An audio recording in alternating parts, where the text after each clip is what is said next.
fixava nas células em renovação os nossos fluidos recém-transmitidos. Eis porque se dilata o conceito, cada dia, de que a luz divina cura. Isto porque é constituída de energia pura, causa essencial e primitiva da vida orgânica em germe em toda parte. As cores, como elementos físicos, por seus fins específicos, estudados e praticados pela ciência, são ferramentas de ação terapêutica de reconhecido valor. No entanto, simplesmente projetadas para mudar um clima moral, tonificar perispírito ou subverter a ordem da fluidoterapia, são destituídas de comprovações efetivas, além de antidoutrinárias. Tal simplismo desvia o sentido real da reforma íntima que cada um estamos diuturnamente convidados a promovermos. 5.2 Cura pelos ímãs, magnetoterapia. Uma consequência daquela analogia antiga entre o corpo humano e o ímã fez surgirem estudos da ação dos ímãs, magnetos, sobre nosso organismo. A despeito de alguns estudiosos tirarem conclusões favoráveis sobre tal prática, sua incorporação ao passo espírita é, da mesma forma que as cores, indevida e sem respaldo doutrinário. Sobre essa matéria, o Sr. M. Mateus de Souza, um dos maiores difundidores dessa modalidade de terapia alternativa aqui no Brasil, nos diz que no caso de uma ciência embrionária e na sua fase heterodoxa como a magnetoterapia, o leque de pesquisas é vastíssimo, elucidando, assim, que nem mesmo no meio científico a magnetoterapia não está definida claramente. Tanto que ele reforça dizendo: não queremos dar a impressão que esse método seja uma panaceia que resolverá todos os problemas de saúde.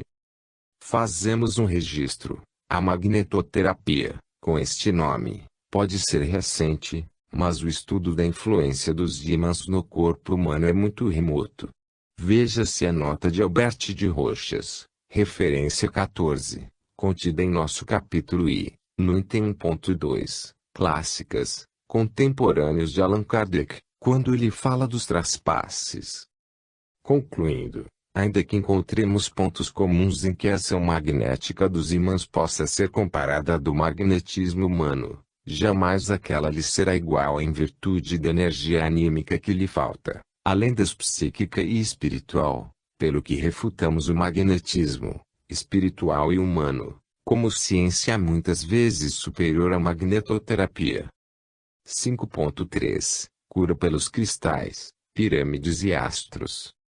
Que pensar se, nos dias atuais, alguém nos disser que acredita no Deus Trovão, no Deus Fogo, no Deus Pedra.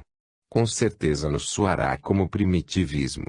E quanto a alguém acreditar no poder dos cristais, das pirâmides e dos astros, de uma forma beatífica, será isso evolução?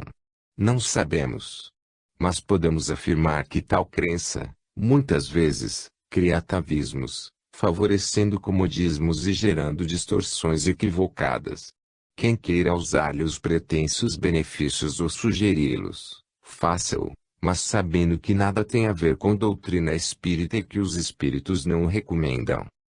Quanto aos astros, assim resume Arilex, há uma diferença muito grande entre a ação energética sobre a matéria orgânica, realmente possível, e a atuação dos astros sobre a conduta das pessoas. Estaria havendo interferência no livre-arbítrio, o que é um absurdo. Ou seja, do que temos visto, não basta se propague um benefício alcançado por esse ou aquele meio para que se deva incorporá-lo à doutrina espírita. Se assim o fosse, o espiritismo teria, como prática, não apenas todas as práticas médicas mas, igualmente, todas aquelas que influíssem na economia do ser em sua romagem terrena. O que extrapolaria o sentido, os meios e os fins do espiritismo. E, como bem raciocinou Arilex acima, como ficaria nosso livre-arbítrio se apenas automatismos, ritmos, ritos e tantas práticas exóticas funcionassem sempre plenamente, sem nosso contributo moral? 5.4 Cura pela cura. Até parece que, mais que em qualquer outro tempo, a humanidade tem se preocupado com a cura, esquecendo, todavia, de manter a saúde. Tanto parte para a cura pela cura, ou seja, não importam os meios nem muito menos as providências, desde que não solicitem reformas íntimas nem exijam sacrifícios dos vícios e do comodismo, são tudo o que importa. E a filosofia do façamos o máximo que pudermos, enquanto temos saúde, pois quando ela se for nós daremos um jeitinho, afinal, a medicina foi feita para isso. Como se nosso corpo fosse apenas fonte de prazer e emoções mórbidas e nosso espírito encarnado tivesse a finalidade única de locupletar-se na luxúria do consumismo, da sensualidade e da irresponsabilidade. Por isso a razão de tão grande profusão de terapias alternativas. Não que sejam, em si, ruins ou ineficazes, mas o que se verifica é que o homem tem buscado, na maioria das vezes, de forma equivocada, ainda que seus fundadores, por imensa maioria, sejam homens sérios e que buscam, com seus trabalhos e pesquisas, ajudar a humanidade a se fazer mais saudável, mais feliz. Todavia, isso não tem bastado.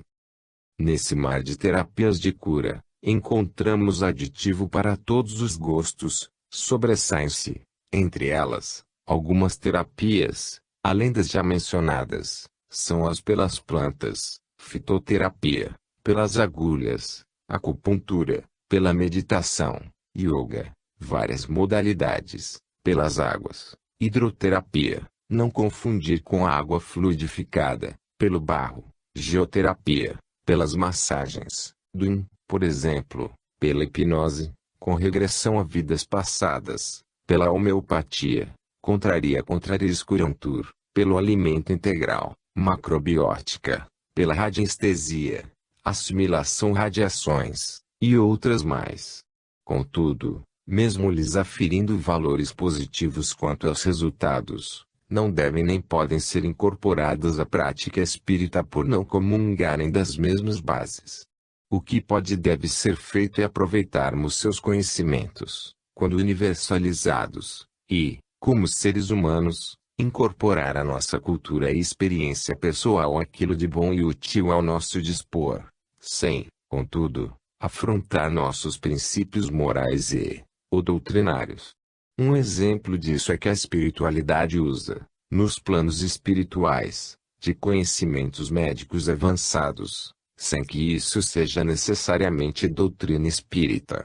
Inclusive o próprio André Luiz nos dá um exemplo do uso da acupuntura naqueles planos, totalmente dentro dos conceitos dos fluidos, deixando caminhos de reflexão à humanidade quanto às potencialidades nossas no grande amanhã, providências para que a jovem não se afastasse, em espírito, do corpo desgovernado, passes reconfortantes nos centros de forças, estímulos variados em diversas seções do campo cerebral, insuflações nos vasos sanguíneos, operações minuciosas e demoradas.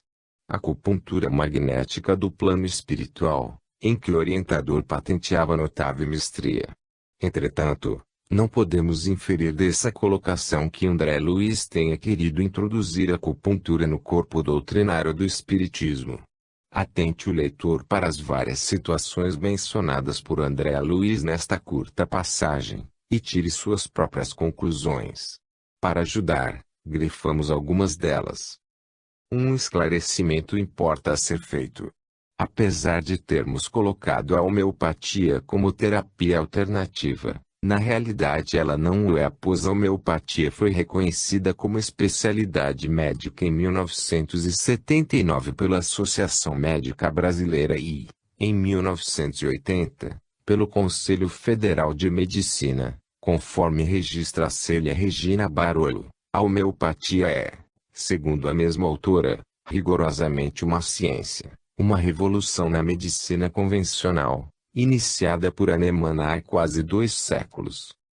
Inclusive, a homeopatia tem muita afinidade com os princípios da fluidoterapia, posto que, como esta, não é imediatista e requer do paciente uma grande reforma íntima, fato pelo qual paga o elevado preço da incompreensão em que se vê sitiada.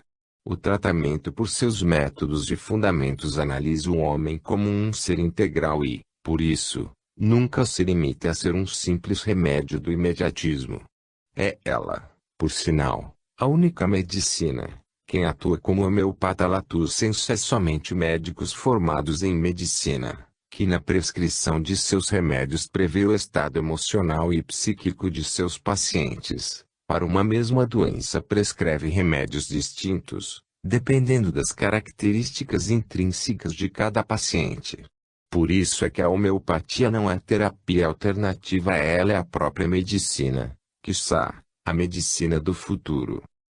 Destacamos ainda que fizemos a catalogação daquelas práticas de cura como terapias alternativas em face do apresentado em compilações e consensos literários não específicos às respectivas terapias.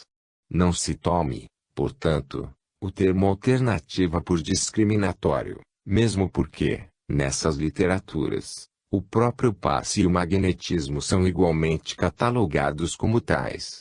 A acupuntura, é reconhecida como ciência médica em muitos países, mas, naquelas publicações recebe o mesmo tratamento alternativo. Fica o registro. 5.5 A doença como cura. Mesmo parecendo estranho, muitas doenças funcionam como maravilhosas terapias. Uma pessoa viciada, por exemplo, pode contrair uma hepatite e, a partir daí, estabelecer base para a sua reforma, para a mudança de seus hábitos. Não seria aí, então, a hepatite, um bem maior que o mal? Por exemplos tais, percebe-se que doenças podem ser encaradas como solução de problemas outros que, por serem maiores, transmutam-nas em verdadeiras curas. Vejamos um exemplo tomado do ângulo espiritual. Ele necessitará de desintoxicação.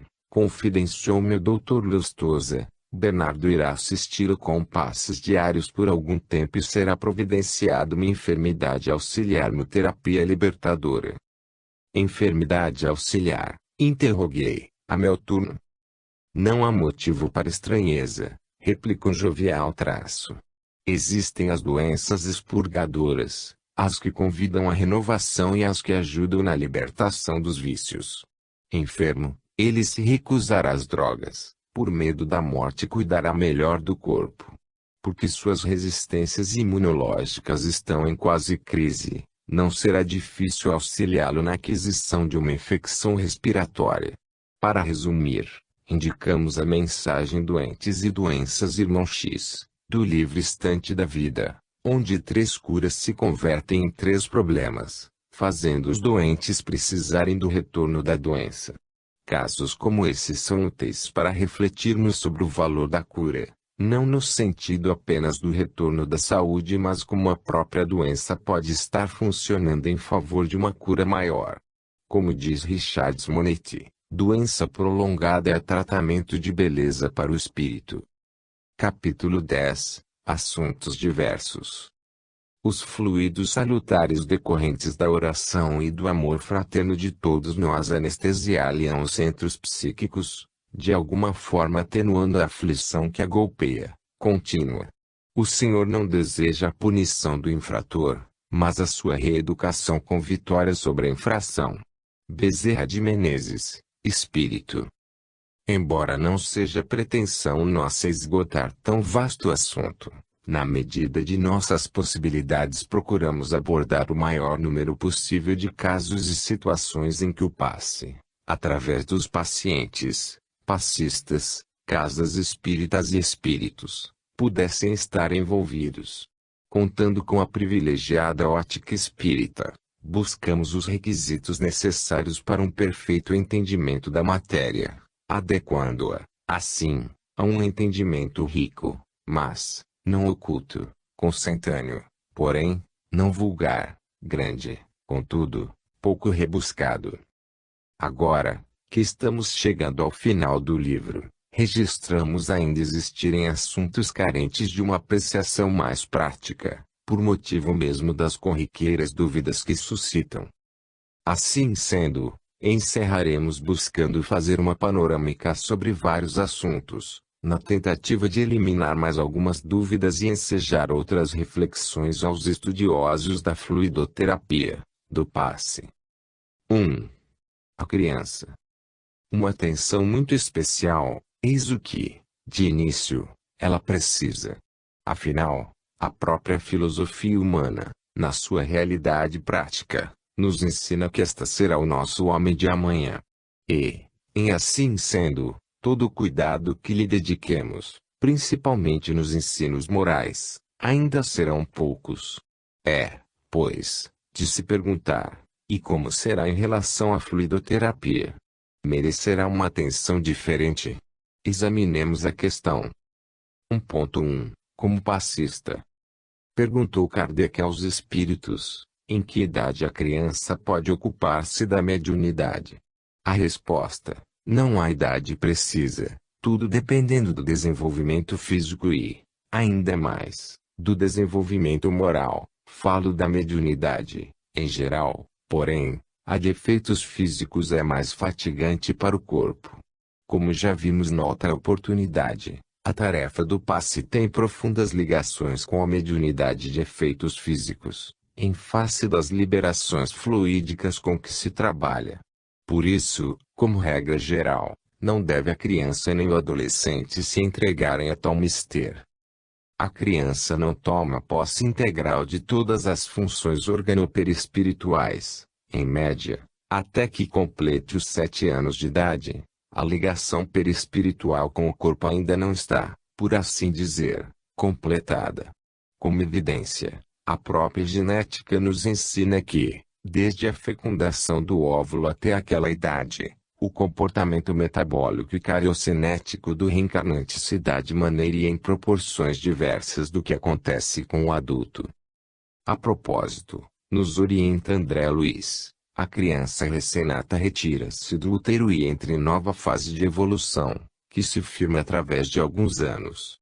A princípio, tenra e frágil, retém na própria organização os recursos sanguíneos que lhes foram doados, por manutenção endosmótica, no organismo materno, para, somente depois, eliminar, quanto lhe seja possível, esses mesmos recursos, gerando os que lhes são próprios.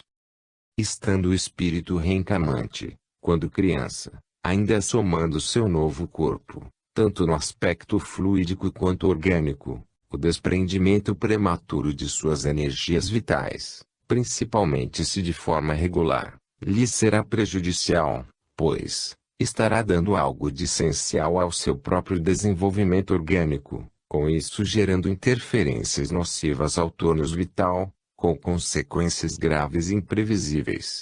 Como a perda fluídica do médium, por ocasião do passe, se faz refletir, em seus corpos orgânico e perispiritual, não seria diferente na criança. Ocorre que esta, em seu desenvolvimento, via de regra ainda está necessitando receber e metabolizar certas dosagens fluídicas para melhor estabilizar seu campo energético próprio. Por isso, se vier a ter perdas fluídicas consideráveis, não terá, em tese, como reparar seu campo fluídico com facilidade. Pelo menos 2 motivos se impõem. Primeiro, porque numa criança uma perda fluídica não é apenas uma alteração molecular, mas uma descompensação fluídica que requererá não só condições especiais para seu refazimento, como também uma maior elasticidade temporal a fim de que todo um processo de histogênese fluídico perispiritual se estabeleça. Depois, vem a questão do direcionamento fluídico, desempenhando um papel importantíssimo nas transferências e absorções fluídicas. A criança, que neste campo específico ainda não terá desenvolvido sua capacidade específica a contento, não favorecerá plenamente o processo de doação controlada, pelo que a tornará ineficiente, abstração feita às condições de merecimento e de ajudas espirituais.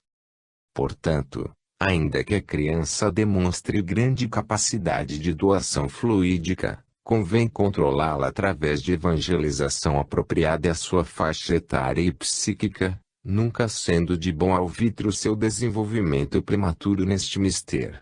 Acreditamos estar óbvio que tão mais grave será a questão quanto mais envolver a criança como doadora de suas próprias energias magnéticas. Com isso queremos deixar evidente que não se está proibindo que uma criança pouse sua mão sobre a cabeça de um ente querido e, rogando a Jesus proteção, transmita-lhe a bênção do fique bonzinho, viu?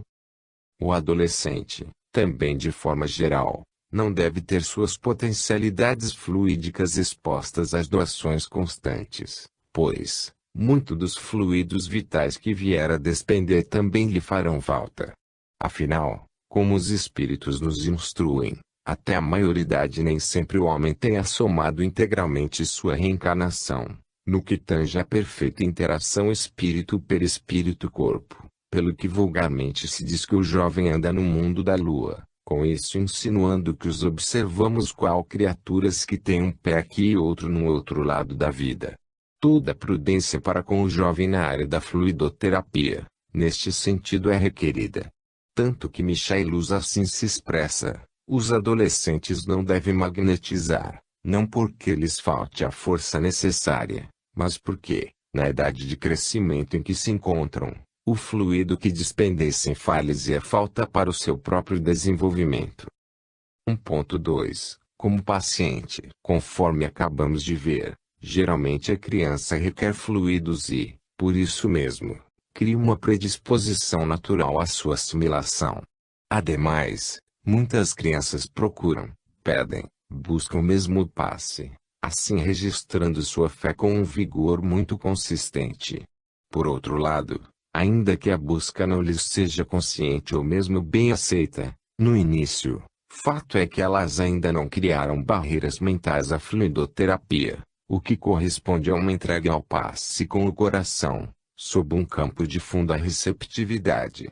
E quando os pais ou responsáveis têm orientado acerca dessa bênção, os resultados são bem mais seguros e benfazejos.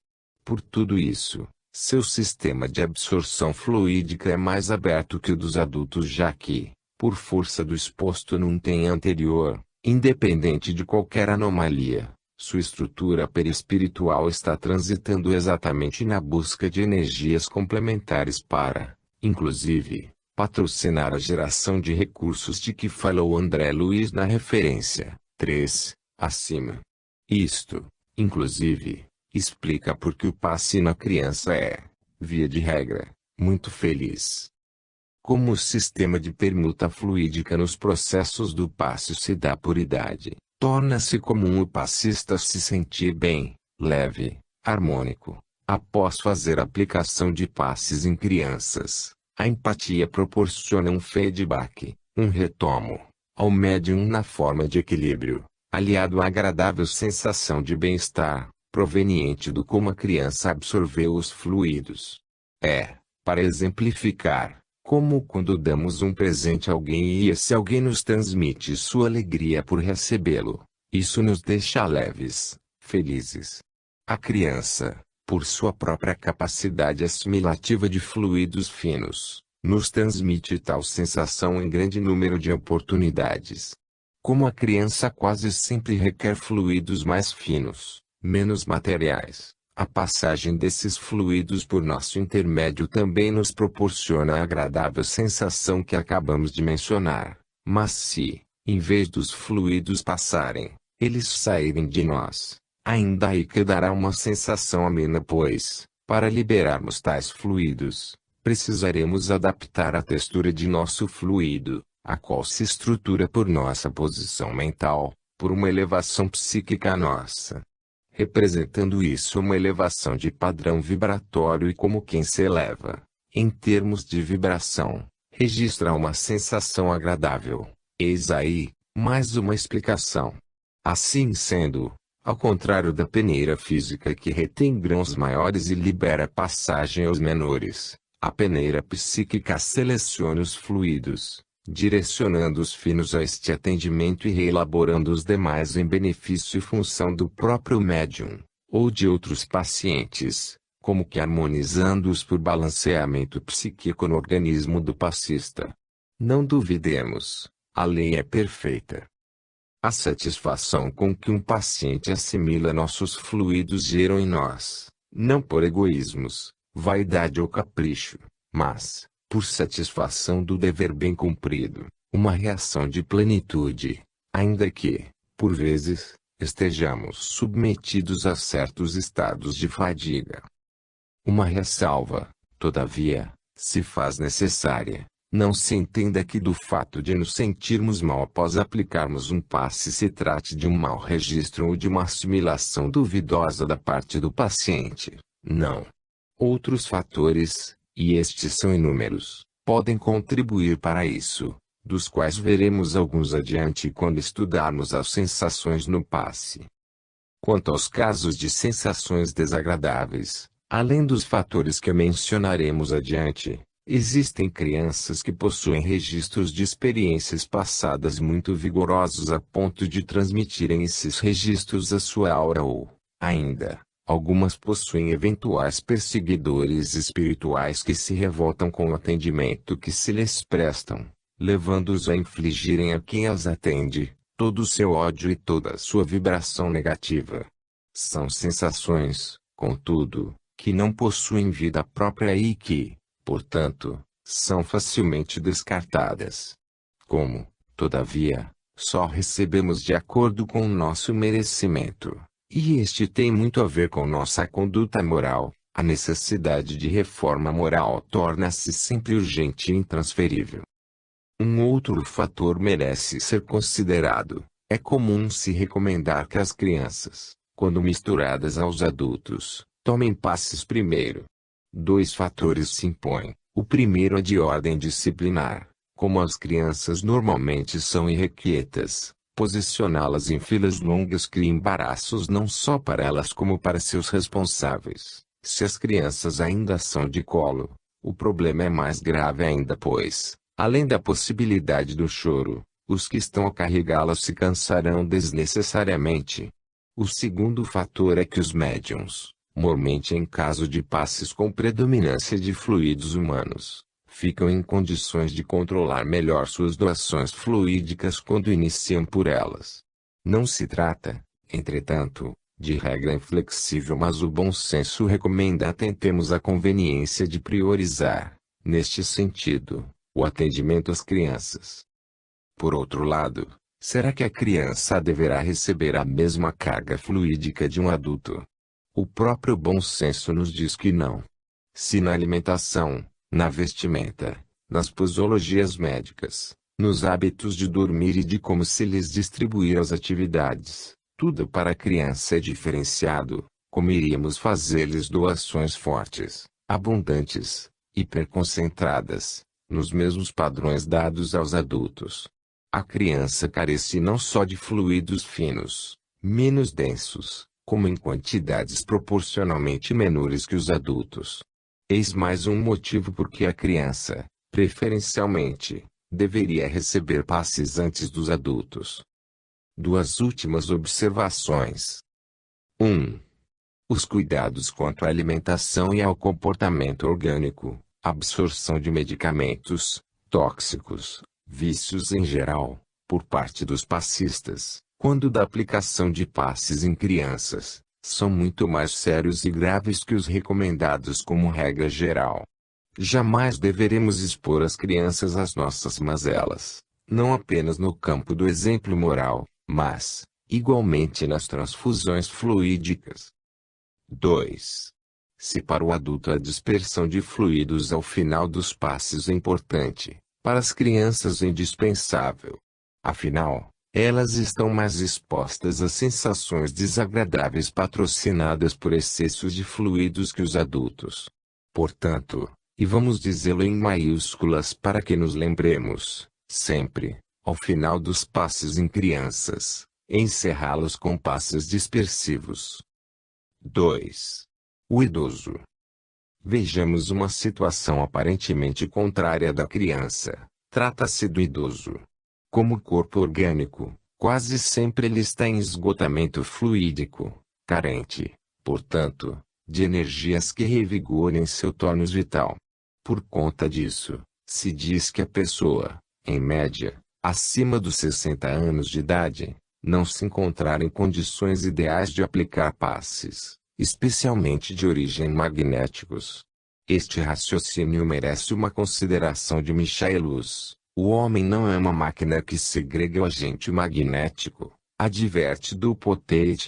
O fluido vital é essencial à vida, e isso é quase pleonástico. Logo, não se deve transmitir, em nome de nenhum princípio, uma força já em grau de esgotamento, a qual, por um lado, não beneficia quem a recebe, e, por outro, prejudica quem a transmite.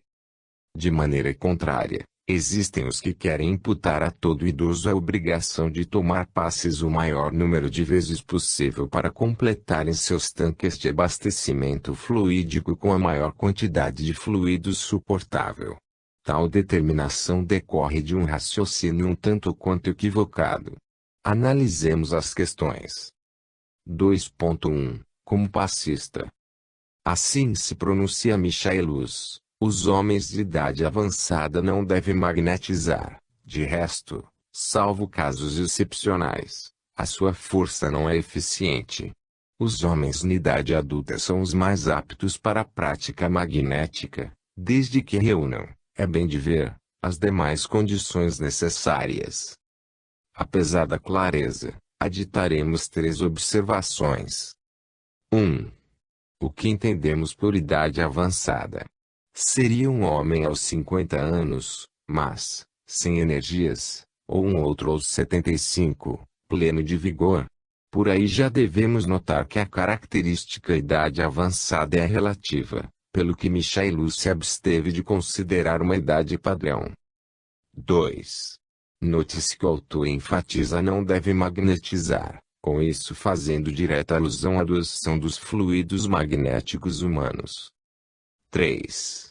Os casos excepcionais, acreditamos, não são apenas aqueles em que homens, falamos no sentido de pessoas e não apenas nos referindo ao sexo masculino, idosos têm vigor orgânico, não. Afinal, vimos que o passe, quanto ao fluido, tem 3 origens, e para o passe de origem espiritual não se requer uma condição orgânica tão primorosa quanto se solicita no magnético. Depois, se bem que não tão comum, é possível encontrarmos homens relativamente fragilizados pela idade, mas, com elevado poder magnético. Afinal, uma das grandes diferenças existentes entre o idoso e a criança, nesse caso, é que o idoso já tem uma condição de direcionamento fluídico apoiada numa vontade firme, estruturada numa vivência. E quando essa vivência foi profícua no campo da renúncia e do amor ao próximo, a vontade daí decorrente é inquebrantável, poderosíssima mesmo, especialmente em termos de direcionamento e qualificação fluídica. Busquemos, para ilustrar, um exemplo registrado por Albert de Rochas. De si mesmo diz Dupotet que é como o protótipo da saúde, que jamais esteve doente e sempre teve um excesso de força vital, morreu aos 87 anos e magnetizou até a morte. Contra fatos não há argumentos. Contudo, o de Rochas lembrou um aspecto interessante. A doação fluídica da parte do magnetizador muitas vezes vem a ser uma renovação fluídica para este. Em tal caso, a idade não interessa tanto. Alguns magnetizadores existem que não renovam suas energias com a rapidez como se dava com o Dupotet, que, lembramos, não era um magnetizador qualquer, e que, por isso mesmo, nem sempre conseguem magnetizar até o final de seus dias na Terra. Mas, por outro lado, o raciocínio demonstra com lógica que a situação do limite de idade e atividade do passista é muito relativa. Chico Xavier também nos concede um primoroso exemplo. Uma senhora que transmitia passes há muitos anos num centro espírita procurou o Chico e perguntou se não estava muito velha e exausta para continuar e acrescentou: "Mas eu quero a opinião de Emanuel, viu?" E o grande apóstolo respondeu: "Chico, diga a nosso irmão que o mais velho de todos nós é Deus e que ele ainda não se cansou." Podemos concluir que um passista, que sempre praticou o passe com método, critério e regularidade, não será facilmente destituído de seu poder fluídico pelo avançar da idade. Ao contrário, parece-nos mais comum pessoas jovens, mas, que não são constantes nem cuidadosas em suas tarefas, rapidamente perderem não apenas suas potencialidades fluídicas como também o prazer interior de servir ao próximo, pelo menos por esta via. Afinal, amor não é elo extemporâneo nem missão sazonal. 2.2 Como paciente. Quando um idoso requer energias pelo passe, normalmente o solicita com fartura pois invariavelmente sua carência é grande. Em consequência, via de regra o médium sentirá um desgaste fluídico muito maior quando aplicar o passe no idoso, notadamente se este se encontrar em profundo estado de esgotamento.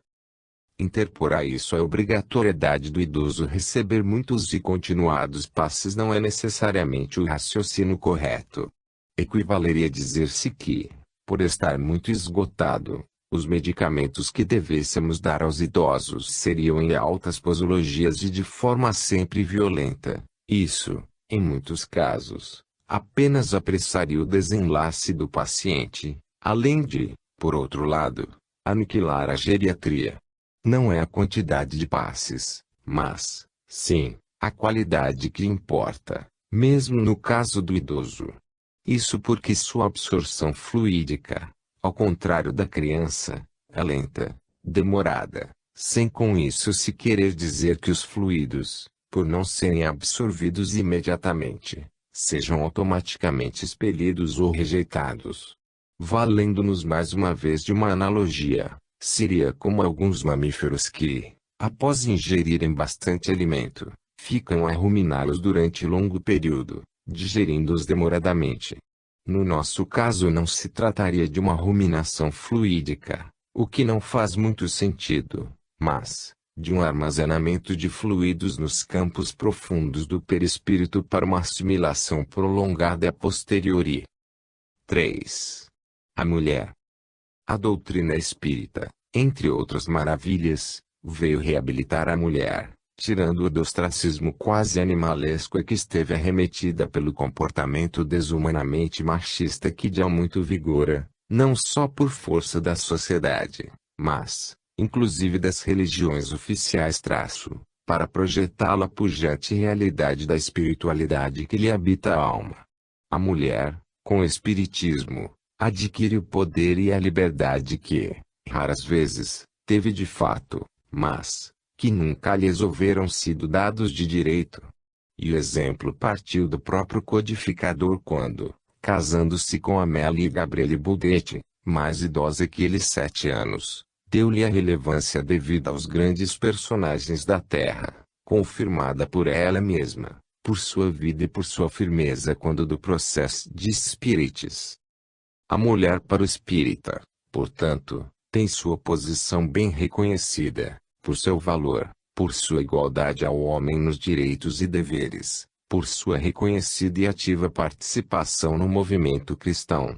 Contudo, reconhecemos que sua organização física é diferente da masculina, principalmente nas funções reprodutivas, pelo que merecem consideremos alguns pontos. 3.1 Como passista. Não apenas na atividade do passe, mas, em todas as outras dentro do movimento e da casa espírita, a mulher pode e deve estar presente, de forma atuante, sem barreiras ou restrições. Nada lhe é interdito, nenhuma função lhe é vedada.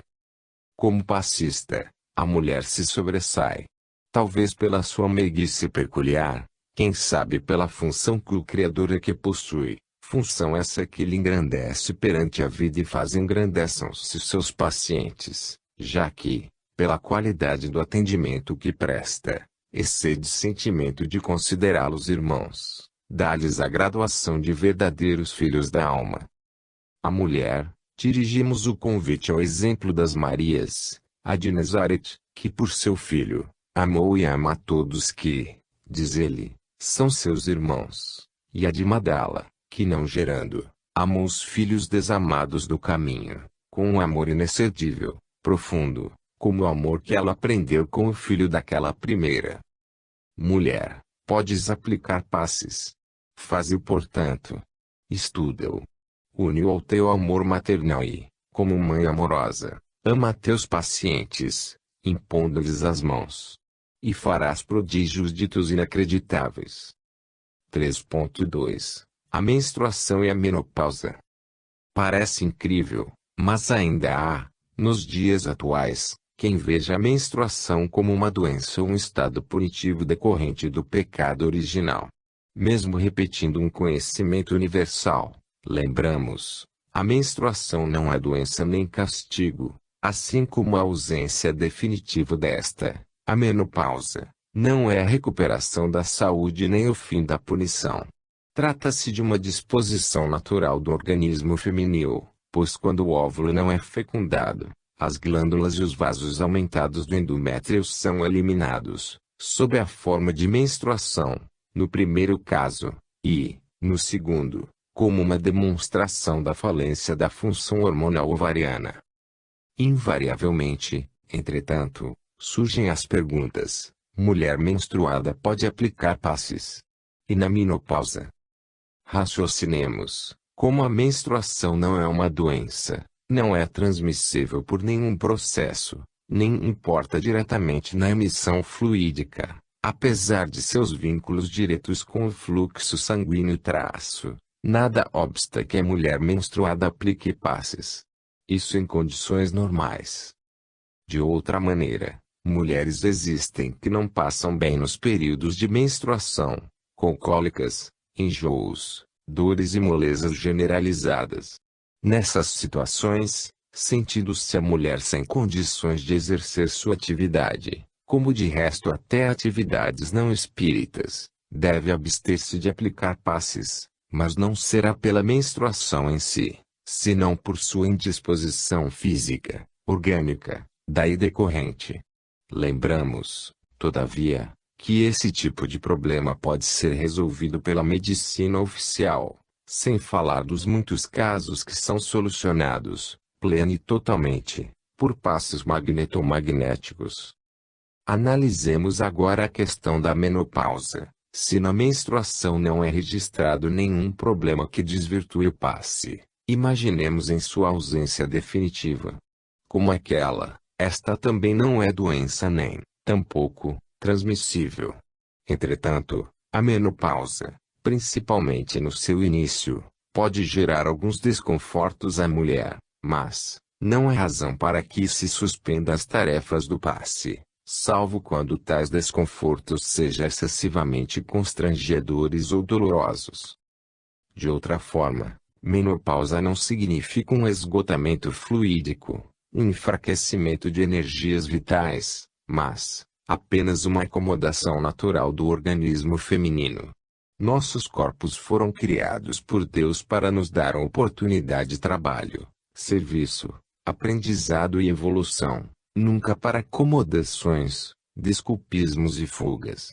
Portanto, tanto na menstruação quanto na menopausa a mulher pode ser passista. 3.3 Gestante.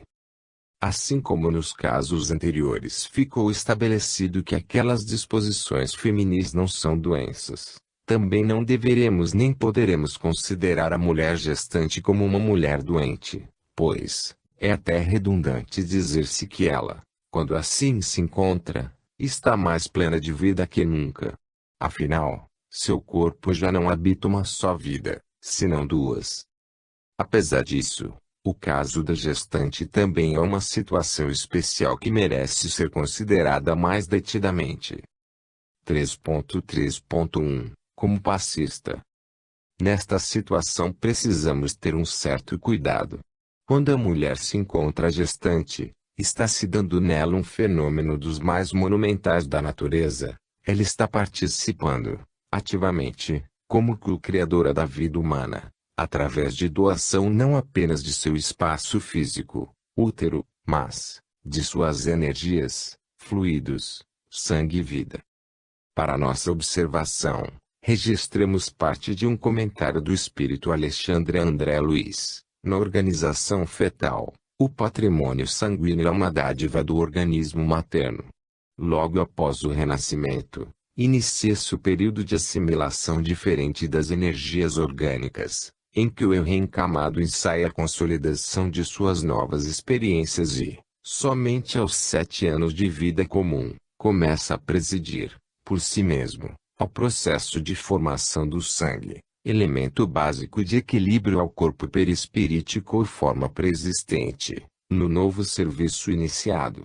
O sangue, portanto, é como se fora o fluido divino que nos fixa as atividades no campo material e em seu fluxo e refluxo incessantes, na organização fisiológica, nos fornece o símbolo do eterno movimento das forças sublimes da criação infinita.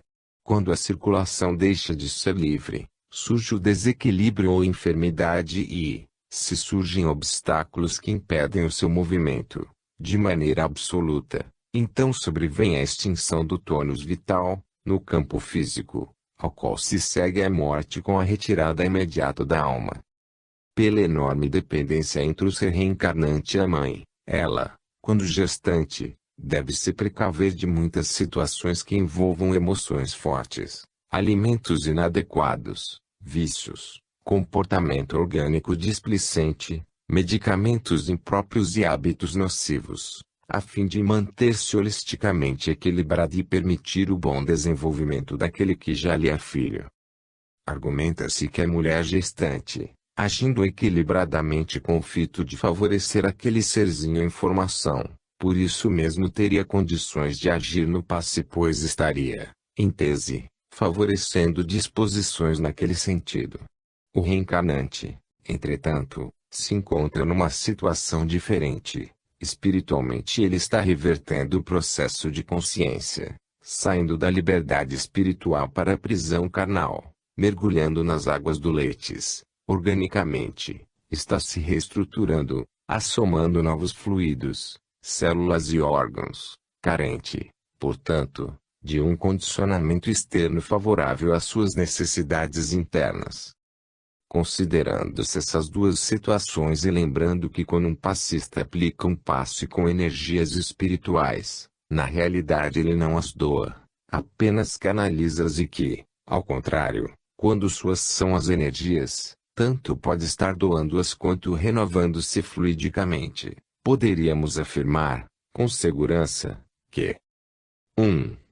Os passes cujos fluidos são de origem espiritual, não importando, portanto, a economia fluídica do passista, no caso da gestante, tem sua aplicação liberada por não prejudicar o processo de gestação, muito embora não seja recomendado uma atividade que se torne estafante como, de ordinário, qualquer outra que exija muitos esforços da mulher durante tal período.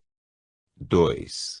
Já os passes cujos fluidos são de origem magnética, repercutindo, dessa forma, na estrutura fluídica do passista, podem ou não ter sua aplicação considerada como fator prejudicial ao processo de gestação, a depender de alguns senões da quantidade de fluido liberada, da aptidão da passista, da maneira como o processo se dá, ou seja, se doação integral ou por processo de renovação fluídica da habitualidade com que a passista dá, da situação orgânica da passista quando neste estado, etc. 3.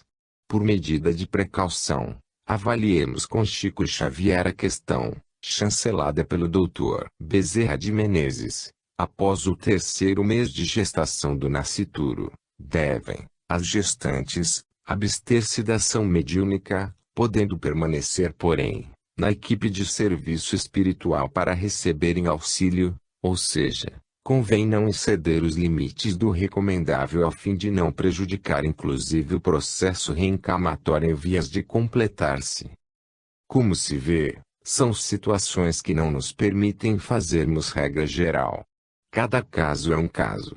Na dúvida, entretanto, convém à gestante não fazer grandes doações fluídicas, caso a passista queira continuar em suas tarefas durante a gestação. É recomendável se detenha ela na aplicação do passe em criança, por tudo aquilo que já comentamos no item 1.2 deste capítulo. Aqui abordamos a situação em sua linha genérica. Entretanto, Mulheres existem que sofrem problemas complicadíssimos durante a gravidez. Nessas situações, a mulher não deve aplicar passes. 3.3.2 Como paciente. A gestante precisa muito do passe, não só por ela, mas pelo ser que vem de retorno ao nosso meio.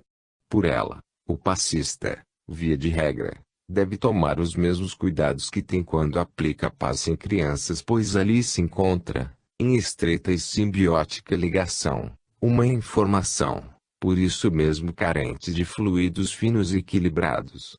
E como a ligação é muito profunda entre os seres, não devemos submeter a gestante a violentas cargas fluídicas, sob pena de afetarmos o reencarnante, muitas vezes singelamente indefeso. Nestes casos, é sempre bom fazermos dispersivos todas as vezes que aplicarmos passes em gestantes a fim de evitarmos embaraços aos seres ali presentes. Uma consideração paralela surge. Parece haver um vínculo entre os enjoos de gravidez e as perdas fluídicas do ser reencarnante por ocasião do processo de contrição perispiritual. Ocorre que o espírito reencarnante, na sua morfogênese espiritual, perdendo, paulatinamente, componentes fluídicos de suas anteriores formas perispirituais, promoveria um derramamento de fluidos no ambiente perispiritual da mãe, com isso provocando convulsões ou congestões fluídicas, tendo os enjoos como consequência. A cultura popular, por sua vez, confirma que os sintomas de enjoos são decorrentes da gravidez.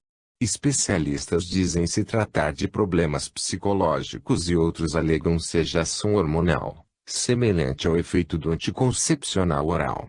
Enquanto a evidência do fenômeno é suficiente para uns, outros alegam a figura do placebo. Fato, entretanto, é que a coisa acontece são os derramamentos fluídicos. Aí estará a confirmação da assertiva popular. Contudo, o placebo, argumentam os defensores da tese psicológica, descarta esta possibilidade. Que poderemos concluir disso tudo? Partindo-se das evidências, é muito provável que o processo de perdas fluídicas pelo reencarnante seja o responsável pelos distúrbios orgânicos da gestante. Como comprová-los? Se, de fato, assim se der, os passes dispersivos serão excelente terapia, assim diz a teoria. E a prática, o que nos diz? Ela nos demonstra que o raciocínio está correto, quem duvidar faça a prova. Mas, pode-se argumentar, e os placebos, por que funcionam? Sabemos que eles atuam organicamente por comando psíquico, mental. Atuando o placebo psicologicamente no paciente, apesar dos efeitos materiais dos processos de perdas fluídicas repercutirem fisicamente na mãe, sua ingestão propiciará a dispersão fluídica, por ato reflexo de comando psíquico, o que não contraria as causas aventadas. Ocorre que quando a mãe ingere o placebo, psiquicamente ela envia um comando dispersivo ao fluido dispersável agregado causador do mal-estar. Este comando é psiquicamente obedecido pois o derramamento de fluidos na mãe, exteriorizado por reações orgânicas, teve sua absorção, em primeiro plano, via organização perispiritual, organização esta plenamente submetida aos comandos e reflexos mentais.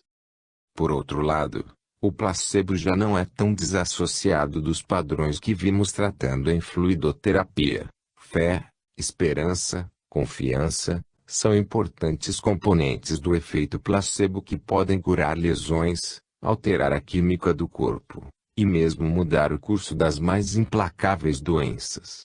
Expectativa e crença podem jogar uma regra crucial, fazendo-nos melhores, assim como tornando-nos doentes, nos diz Laurence Cherry. Tudo isso só vem a favorecer o argumento dos derramamentos fluídicos. Daí se sobressair a necessidade de a grávida receber passes de forma regular, até mesmo para melhor predispô-la ao parto, para fornecer energias revigorantes ao reencarnante, para harmonizar a corrente sanguínea de ambos, enfim, para prestar relevantes serviços no processo reencarnatório. 4. Dar alta. Esta tem sido uma questão delicada.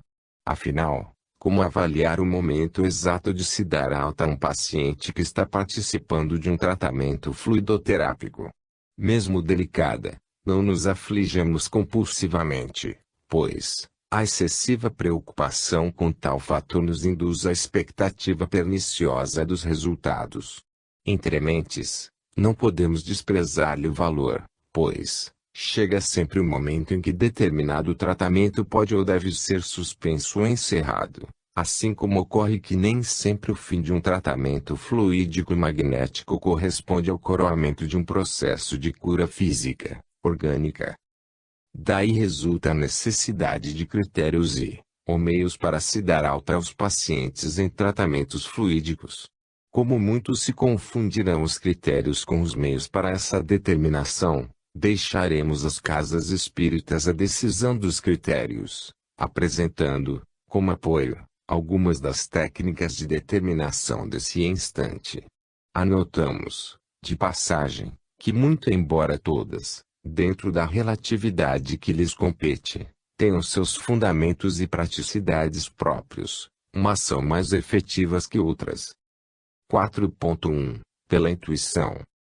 Já ressaltamos o valor da intuição nas tarefas do passe. Trata-se de contributo de inestimável valor, perfeitamente aprimorável a partir de uma moral ilibada, decorrente da vivência evangélica de seu possuidor, e de uma educação mediúnica séria. Quando a intuição tem essa base, toma-se dos meios mais seguros para obter informação de quando um tratamento findou. Sua prática, todavia, requer responsabilidade, respeito, equilíbrio, bom senso e pontualidade nos serviços do atendimento ao próximo. Por isso, frisamos que quando nos referimos à intuição estamos nos reportando ao verdadeiro labor cristão do servidor sério e consciente de suas responsabilidades e não à presunção de se adivinhar resultados ou de se ficar funcionando por estalos ou achismos. 4.2 Pelo tato magnético.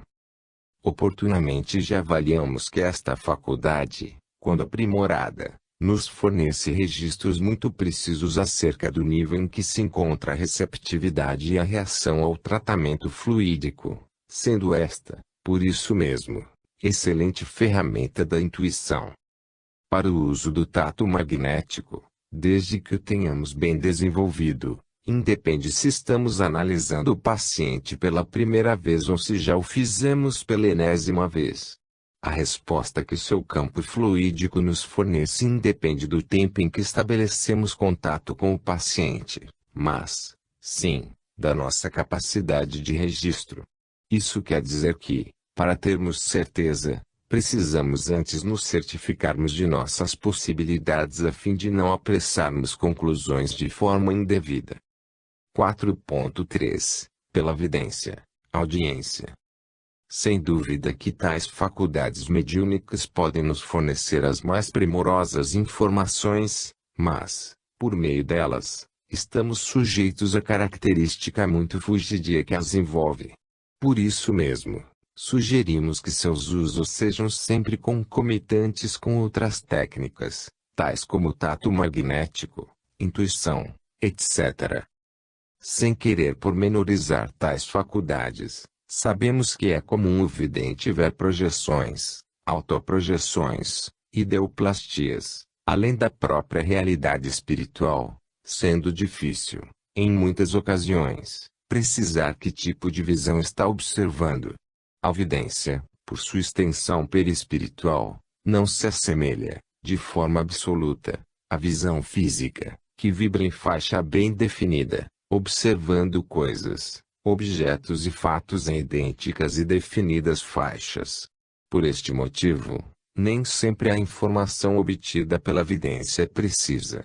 O mesmo se dá com a audiência, a qual se verifica sob fatores variados, pelo que cabe semelhante observação.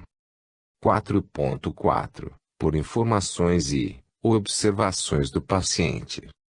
Este é um dado precioso, mas, igualmente, É bom não seja considerado isoladamente.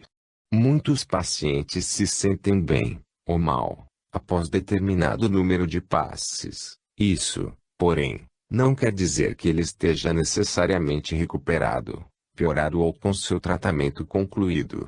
Mesmo valiosa, sua informação carece,